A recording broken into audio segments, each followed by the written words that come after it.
أحمد عبد القادر وأحمد ناصر ويوسف كلهم بخير. أبو شخة الكبير وأبو شخة الصغير كانوا فرحانين جدا إن أحمد عبد القادر اتقبض عليه، وبيصدروا للناس إن لما الشرطة وقعت أحمد عبد القادر على الأرض فده انتصار كبير جدا جدا، وأكن الشرطة بتاخد حق أبو شخة جوز العبيطة. ولكن حقيقة الأمر اللي الناس لازم تعرفه إن في القوانين الأوروبية والأمريكية أنت لما بيتقبض عليك أنت لازم يتحط لك الكلبش من الخلف. طيب لو حضرتك قاومت الشرطة، أول ما بتقاوم هنا الشرطة بتطلب الدعم، وهنا ده اللي حصل مع أحمد. أول ما قاوم اتطلب الدعم، فعشان كده جه 5 ضباط علشان يقبضوا عليه علشان يقدروا يوقعوه في الأرض.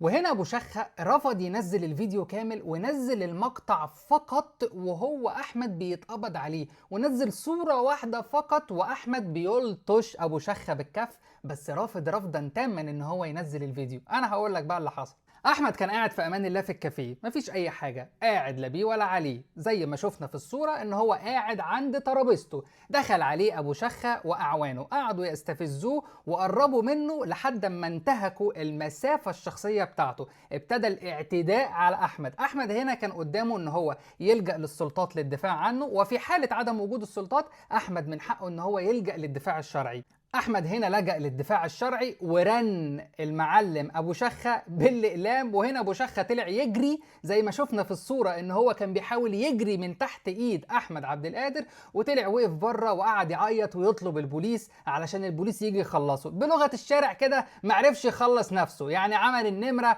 لقى نفسه هيترن واتضرب بالاقلام، قام طلع يعيط الحقوني تعالوا خدوا حقي، معرفش يخلص نفسه بلغة الشارع. ابو شخة حتى الان رافض ينزل الفيديو كامل واكتفى فقط بالصوره والفيديو بتاع القبض على احمد. طب ليه ابو شخة مش عايز ينزل الفيديو كامل؟ لان بقيه الفيديو اصلا هو بيعتدي على احمد، فاحمد مسكه ورنه وضربه وايه وعينك ما تشوف الا النور. فطبعا ده مش هيقدر ينزل الفيديو وهو بيتهان، عشان عارف ان هو كده هيطلع ترند وكل الناس هتشمت فيه ان هو بيتهان وبيتلطش. طبعا ابو شخة قاعد عمال من ساعتها بيسمع اغنيه بالورقه والقلم اخدتني يا احمد 100 قلم.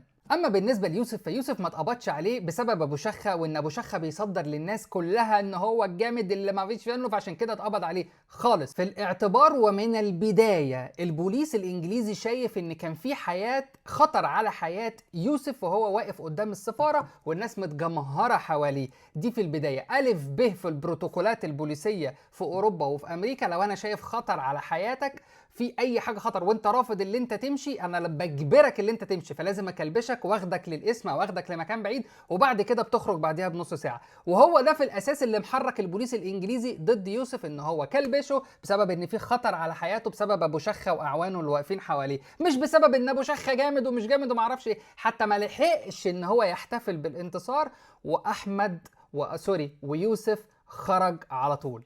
ندخل في البهاريز. المهم احنا قلنا لك ان الناس دي مش بتتظاهر من اجل غزة، هم بيصدروا المشهد ان هم بيتظاهروا من اجل غزة. احنا قعدنا نوضح لك من الاول ان المستهدف الرئيسي هو مصر مش غزة. والحمد لله النهاردة من امام السفارة المصرية في لندن الهتافات اتحولت الى يسقط حكم العسكر، ملهاش اي علاقة نهائي بنصرة اخواتنا في غزة.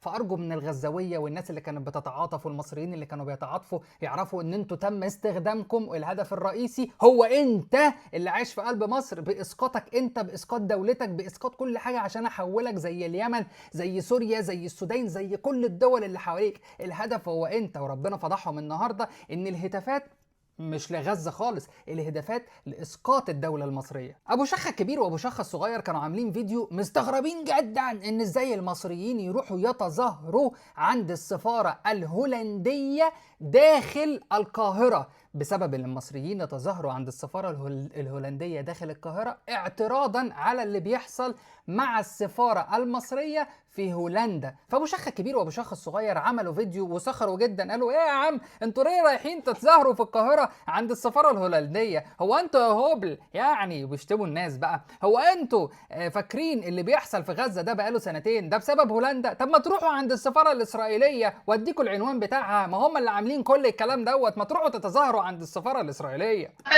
لا لا لا لا لا عند السفارة الإسرائيلية، لا لا لا لا لا الله، قلقتني يا عم طارق. امال وقفوا عند سفاره مين يا ترى؟ مظاهره امام السفاره الهولنديه. طبعا هولندا هي اللي بقالها سنتين بتقتل اخواتنا في غزه. لا يا جماعه العنوان غلط والله، انتوا شكلكم تايهين. والنبي يا ابني هات لهم، قول لهم العنوان ولا شكلهم مش عارفين عنوان السفاره الاسرائيليه والامريكيه. 25 مصطفى كامل المعادي في القاهره، عنوان السفاره الاسرائيليه. كان في مثل شعبي مش فاكر بيقول ايه بالظبط كده، ما انت ممكن تذكرني بيه، اللي مش عارف فيه واحده بيبقى فيها حاجه فاللي فيها بتجيبه فيك. هو ده المثال بالظبط اللي حاصل، وهو ده بالظبط ابو شخه الكبير وابو شخه الصغير واحمد عبد الباسط اللي محكوم عليه بالاعدام في مصر، اللي هربان في امريكا، اللي بيحب الطص.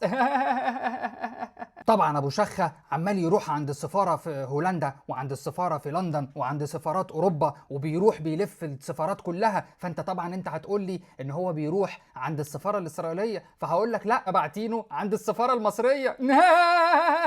ابو جوده يا جن.